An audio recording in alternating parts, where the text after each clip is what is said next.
So welcome student, now this is your Vijay here और आप सभी का बहुत बहुत दोबारा से स्वागत है हमारे ई पाठशाला के चैनल में। And now we are going to start the second chapter. World population हम पढ़ने जा रहे हैं चैप्टर के अंदर और हम जानेंगे वर्ल्ड पॉपुलेशन से related distribution, density and growth. आपने ये चैप्टर का पहला पार्ट देख रहे हैं आप। हालांकि क्या कहते हैं, हमने सेकंड बुक जो थी उसका पहला चैप्टर अपलोड कर दिया and now this is the second part. हमने इंडिया वाली बुक के 5th चैप्टर कंप्लीट करे हुए हैं। पहले हमने 5th चैप्टर वो करे हैं, देन हम 5th चैप्टर ये करेंगे ताकि आपका दोनों का बैलेंस बना रहे, आप दोनों को एक साथ सीख सके। तो ये पहला पार्ट आप देख रहे हैं। अगर आप चैनल पर नए हैं तो सब्सक्राइब जरूर करिएगा और आप हमारे साथ इंस्टाग्राम, फेसबुक, ट्विटर और सभी के साथ टेलीग्राम के साथ जुड़ना चाहते हैं तो जरूर जुड़िए। एक्स्ट्रा इन्फॉर्मेशन आपको वहाँ पे मिलती रहती है तो आप उनके साथ भी जुड़ सकते हैं, जिससे आपको एक्स्ट्रा इन्फॉर्मेशन मिलेगी। बहुत सारी चीज़ें होती है जो हम इन पार्ट्स में नहीं बता पाते हैं, आपको वहाँ जानने को मिलेगा तो आप वहाँ पे भी देख सकेंगे। सो आइए स्टार्ट करते हैं इस चैप्टर के बारे में और देखते हैं कि इसमें क्या नया है। But before starting this chapter हमने पूरे के पूरे टॉपिक को बताया हुआ है कि इस पूरे चैप्टर में कवर क्या किया जाएगा। तो टॉपिक इस चैप्टर का क्या होगा, हम जानेंगे pattern of distribution of the world. मतलब अगर पूरे वर्ल्ड के अंदर जनसंख्या जो है, जनसंख्या अगर देखी जा रही है तो जनसंख्या कहाँ कहाँ पे देखी जा रही है, कितनी देखी जा रही है, एक तो हम इसके अंदर ये जानने की कोशिश करेंगे। दूसरा हम ये जानने की कोशिश करेंगे डेंसिटी ऑफ पॉपुलेशन है क्या पूरे वर्ल्ड की। मैं इंडिया की बात नहीं कर रहा हूँ, मैं पूरे वर्ल्ड की बात कर रहा हूँ। पूरे वर्ल्ड के ही बारे में हम इसमें डिस्कस करेंगे। उसके बाद हम जानेंगे कि factor influencing the distribution of the population. मतलब अगर जनसंख्या एक जगह पे ज्यादा है, एक जगह पे कम है, तो ऐसा क्या कारण होता है कि एक जगह पे ज्यादा और एक जगह पे कम हमें जनसंख्या देखने को मिलती है। तो हम वो भी समझने की कोशिश करेंगे और उसके बाद फिर हम देखेंगे कि पॉपुलेशन ग्रोथ क्या होता है, पॉपुलेशन ग्रोथ के अंदर क्या चीजें बताई जाती है। मतलब अगर एक कॉन्टिनेंट की पॉपुलेशन बढ़ रही है तो किस हिसाब से बढ़ती है, घट रही है तो किस हिसाब से घटती है, वो देखेंगे। उसके बाद हम देखेंगे कि पॉपुलेशन ग्रोथ अगर हो रहा है तो उसके रुझान कैसे होते हैं। मतलब 1 साल कैसे हुआ, अगले साल कैसे हुआ, 5 साल का क्या हुआ, 10 साल का क्या हुआ, 100 साल का क्या हुआ। तो हम ट्रेंड्स भी देखेंगे इस चैप्टर में और हम देखेंगे कि कोई जनसंख्या अगर क्या कहते हैं अपने स्पार्शियल पॉपुलेशन के हिसाब से पॉपुलेशन चेंज में डबल हो रही है तो किस हिसाब से हो रही है। और उसके बाद हम ये भी देखेंगे अगर पॉपुलेशन ग्रोथ हो रहा है, पॉपुलेशन बढ़ रही है तो उसमें चेंजेस होने के क्या कारण है। और उसके बाद डेमोग्राफिक ट्रांजिशन यानी कि लड़का और लड़की, मेल एंड फीमेल कितना है। एंड देन लास्ट में हम देखेंगे अगर पॉपुलेशन को कंट्रोल किया जा सकता है तो किस तरीके से पॉपुलेशन को कंट्रोल किया जा सकता है। मतलब आपकी ये सारी चीजें इस चैप्टर के अंदर कवर होंगी और ये सारे टॉपिक आई होप आपने नहीं पढ़े हैं तो मैं आपको एक एक करके सभी पार्ट्स में एक्सप्लेन करूंगा। इस चैप्टर के कम से कम 3 पार्ट आएंगे तो तीनों पार्टों को आपको देखना होगा। ये पहला पार्ट है। So let's talk about the journal. In general form में अगर देखा जाए तो आप देखेंगे कि इंसान जो इस धरती पे आया है तो सही मायने में अगर आप देखें तो people are the real wealth of the country. मतलब जनता ही सबसे एक रियल वेल्थ होती है किसी कंट्री के लिए। मतलब अगर जनता नहीं तो कुछ नहीं, जनता ही सब कुछ है। जनता के हिसाब से ही हम डेवलपमेंट देखते हैं, जनता के हिसाब से रिसोर्सों का डिस्ट्रीब्यूशन करते हैं, इसलिए जनता का होना जरूरी है। और कोई भी कंट्री अगर होती है तो अपने लोगों के द्वारा ही जानी जाती है। फिर भी दिल है हिंदुस्तानी, वी आर इंडियंस। तो हमारी जो जनता है अगर किसी दूसरे देश के अंदर जाती है तो आप देखेंगे कि वो नाम करती है तो फिर हम कहते हैं हाँ यार तो इंडिया का ही बंदा। तो इंडिया के नाम से तो लोग क्या कहते हैं, इंडिया के लोगों को पहचान रहे हैं। मतलब इंडिया के लोगों के द्वारा ही इंडिया को पहचाना जा रहा है। तो इस तरीके से भी आप समझ सकते हैं कि यहाँ पे एक इशू जो है वो देखा जा सकता है कि इस तरीके की चीजों को कवर करा जा रहा है। और उसके बाद अगर हम ये देखने की कोशिश करें कि population of the world is uneven. मतलब कि हमारे पूरे वर्ल्ड की जो जनसंख्या है ना वो अनइवन है। मतलब जिसका आप कह सकते हैं कि बिल्कुल फिक्स नहीं होता है कि यही होना ही है। मतलब फिक्स नहीं है कि पूरी तरीके से इस कॉन्टिनेंट की इतनी जनसंख्या होगी या उस कॉन्टिनेंट की उतनी जनसंख्या होगी, ऐसा फिक्स नहीं है। ऐसा किन्होंने कहा है, ऐसा आप देख सकते हैं यहाँ पे हमारे क्या कहते हैं जनरल बी के क्रेसी जो है इन्होंने बताया अपने स्टेटमेंट के अंदर। अब यहाँ पे बी क्रेसी बोलते हैं इन्हें। तो इन्होंने क्या बोला है, इन्होंने बोला कि एशिया एक ऐसा कॉन्टिनेंट है, एशिया एक ऐसा कॉन्टिनेंट हमें देखने को मिलता है कि जहां पर जरी सी जगह में, छोटी सी जगह में बहुत सारे लोग हैं और बहुत सारी जगह के अंदर कुछ भी लोग नहीं है। तो ये इन्होंने बताया कि Asia has many place, Asia में ऐसी बहुत सी जगह है वेयर पीपल आर फ्यू, जहां पे लोग कम है, और एशिया की फ्यू ऐसी जगह है जहां पर बहुत सारे लोग हैं। समझ रहे इसका कहने का मतलब? कहने का मतलब एशिया एक कॉन्टिनेंट बहुत बड़ा है, वहां पे बहुत बड़े प्लेसेस के अंदर बहुत सारे लोग रहते ही नहीं हैं, और बहुत सी ऐसी जगह, बहुत सी कम ऐसी जगह है जहाँ पे सबसे ज़्यादा जनता रहती है। तो कितना ज़्यादा मतलब एक अजीब चीज़ हमें देखने को मिलता है हमारे इसके अंदर। तो इस तरीके से भी आप अंदाज़ा लगा सकते हैं कि वो एग्जामिनर जो है वो इवन जो इनकी स्टेटमेंट है वो आपको क्या कहना चाह रही है।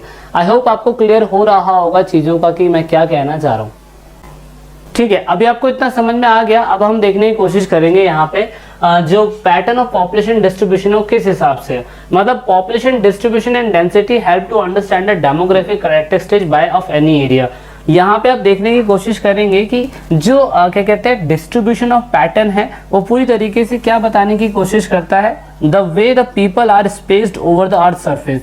यानी कि पॉपुलेशन डिस्ट्रीब्यूशन हमें ये बताने की कोशिश करता है कि पूरे अर्थ सरफेस के ऊपर कौन से कॉन्टिनेंट में कितने लोग रह रहे हैं, हमें पॉपुलेशन डिस्ट्रीब्यूशन ये बताने की कोशिश करता है।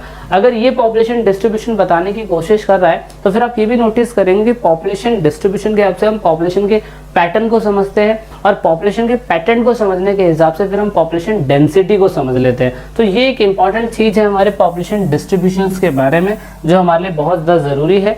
अगर हम मतलब क्योंकि डेमोग्राफिक कैरेक्टरिस्टिक भी जो है उसका ही एक पार्ट होता है, तो उस पार्ट के हिसाब से अगर आप देखें तो यहाँ पे जेंडर, उसके बाद एजुकेशन, ऑक्यूपेशनल, इनकम लेवल और एज, ये सारी चीज़ों को हम डेमोग्राफिक कैरेक्टरिस्टिक्स के अंदर देखते हैं। आपने ये इंडिया वाली बुक जब पढ़ी होगी तो उसमें भी आपने बहुत अच्छी तरीके से इसके बारे में पढ़ा होगा, है ना, तो उसमें कोई बड़ा इशू है नहीं। उसके बाद ये इसलिए पढ़ा जाता है क्योंकि इन फ्यूचर सरकार को जो भी पॉलिसीज बनानी होती है वो पॉलिसी सरकार किस हिसाब से कितने लोगों पे कितना परसेंटेज में खर्च करेगी, वो इसीलिए डेमोग्राफिक कैरेक्टरिस्टिक की हम स्टडी करते हैं, जिन्हें आप जनांकीय संक्रमण कहते हैं, वो हम स्टडी करते हैं। और उसके बाद अगर हम देखें तो हमारे भारत के अंदर वर्ल्ड की पॉपुलेशन को देखा जाए तो वर्ल्ड की पॉपुलेशन 90% पॉपुलेशन जो है सिर्फ 10% लैंड के ऊपर रहती है। तो कितना ज़्यादा इसमें मतलब मतभेद है, आप देख सकते हैं। पूरी ज़मीन पर सिर्फ 30% ही प्लेस है, 29-30% ज़मीन है बस पूरे वर्ल्ड की, उसमें से 90% ऑफ द पॉपुलेशन सिर्फ 10% ज़मीन पे रहती है। तो सोचिए कि कितना ज़्यादा प्रेशर है इस धरती के ऊपर, कितना ज़्यादा है ना, और 70% पे तो पानी है ना। तो उस हिसाब से अगर पॉपुलेशन की जनसंख्या देखें तो पॉपुलेशन की जनसंख्या चाइना नंबर 1 पे है, उसके बाद भारत है, और आप देख सकते हैं 10 कंट्रियों के लिस्ट हमें यहाँ पे देखने को मिल रहे हैं। पाकिस्तान 5वें नंबर पे आता है, बांग्लादेश 8वें नंबर पे आता है जनसंख्या के हिसाब से। ठीक है, अब यहाँ पे आप समझने की कोशिश करेंगे पॉपुलेशन डेंसिटी क्या होती है। पॉपुलेशन डेंसिटी का मतलब आपने पहले भी पढ़ा हुआ है, किसी भी एरिया को वहाँ की टोटल पॉपुलेशन से अगर हम डिवाइड कर देंगे तो हमें पॉपुलेशन डेंसिटी पता चल जाती है। कहने का मतलब अगर आपको एशिया की पॉपुलेशन डेंसिटी पता करनी है तो आप नोटिस करेंगे कि एशिया का टोटल इलाका और वहाँ की टोटल पॉपुलेशन को अगर हम डिवाइड कर दें तो हमें पर स्क्वायर किलोमीटर में, 1 स्क्वायर किलोमीटर के अंदर कितने लोग रहते हैं वो हमें पता चल जाएगा। आपको भारत के बारे में मुझे कमेंट करके बताना है कि इंडिया के अंदर एट प्रेजेंट टाइम पे पॉपुलेशन डेंसिटी कैसी है। ये चीज़ पेपर के अंदर पूछा जाता है, तो आप ज़रूर क्या कहते हैं इसकी स्टडी करिएगा। और अभी अगर हम देखें तो हम देखेंगे कि हमें हाईयर पॉपुलेशन डेंसिटी जो है 200 लोगों से ज़्यादा, मतलब ये वर्ल्ड की बात हो रही है, इंडिया की बात नहीं हो रही है। मतलब कि वर्ल्ड के अंदर कुछ ऐसे कॉन्टिनेंट हमें देखने को मिलते हैं वर्ल्ड के अंदर जहाँ पर 200 पर स्क्वायर किलोमीटर के अंदर एक व्यक्ति हो, मतलब 1 किलोमीटर के अंदर हमें 200 व्यक्ति देखने को मिलता है। जैसे कि नॉर्थ ईस्ट यूएसए है, नॉर्थ वेस्ट यूरोप है, साउथ ईस्ट और एशिया है। ऐसी बहुत सारी कंट्रियाँ कॉन्टिनेंट है जहाँ पे हमें हाई डेंसिटी देखने को मिलती है।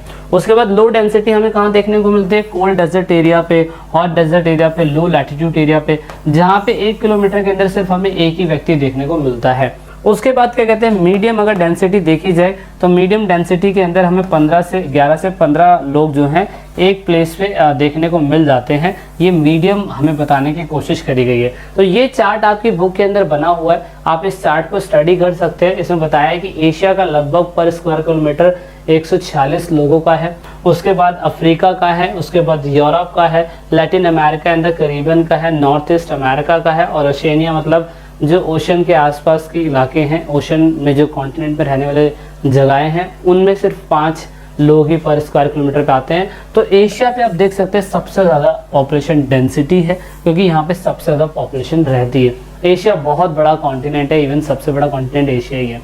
तो फिर उसके बाद नोटिस करेंगे जनसंख्या के डिस्ट्रीब्यूशन को अगर कोई भी चीज इफेक्ट करती है तो वो है ज्योग्राफिकल फैक्टर, उसके बाद इकोनॉमिक फैक्टर और सोशो कल्चर फैक्टर। इसके बारे में आपने पहले भी स्टडी करी हुई है, इसके बारे में हमने बताने की कोशिश करी हुई है कि किस तरीके से ज्योग्राफिकल फैक्टर में ज़मीन आ जाता है, पानी आ जाता है और क्लाइमेट यानी कि सॉइल, क्लाइमेट, ये सारी चीज़ें हमें किसमें बताया जाता है, हमें ज्योग्राफिकल फैक्टर में। आपने इंडिया वाली बुक के अंदर भी देखा हुआ है, तो इसमें कुछ याद करने जैसा नहीं है, बहुत ईजी है। लैंड फॉर्म, उसके बाद क्लाइमेट, सॉइल, वाटर अवेलेबिलिटी, ये क्लाइमेट के हिसाब से होता है तो इंसान वही रहना पसंद करता है जहाँ पे ये चीज़ें उन्हें अच्छे से अवेलेबल हो जाए। इकोनॉमिक फैक्टर में स्पेशली रोजगार आ जाता है, तो रोजगार के अंदर जहाँ पे इंडस्ट्रीज होगी इंसान वहीं जाएगा क्योंकि वहाँ पे उसे काम मिल जाता है, तो जहाँ पे माइंस होगी लोग वहाँ माइग्रेट करेंगे। इकोनॉमिक फैक्टर में दूसरा फैक्टर है अर्बनाइजेशन का, मतलब जहाँ पे शहरीकरण हो रहा होगा, जहाँ पे शहरों का विकास हो रहा होगा, शहरों का डेवलपमेंट हो रहा होगा, तो इंसान रूरल से अर्बन प्लेसेस पे जाता है रोजगार, काम धंधे की तलाश में। तो आप देखेंगे क्योंकि वहाँ पे उसको अच्छा खाना पीना, सैलरी, एजुकेशन और सारी चीज़ें मिल जाती है, तो इसलिए आप देखेंगे कि लोग माइग्रेट कर जाते हैं इंडिया के अंदर तो इन प्लेसेस पे। और एट प्रेजेंट टाइम पे अगर हम वर्ल्ड के कंपैरिजन में देखें तो लोग इंडिया से यूरोप के कॉन्टिनेंट पे ज़्यादा जाते हैं क्योंकि वहाँ पे उन्हें ज़्यादा फैसिलिटीज़ देखने को मिलती है ना। तो भाई इतना ही है इस पार्ट के अंदर। अब हम अगले पार्ट के अंदर डिस्कस करेंगे अगला पार्ट, ठीक है। कैसा लगा आपको ये पार्ट, तो ज़रूर अपना रिस्पॉन्स दीजिएगा। This is it in this video and let's meet in another part.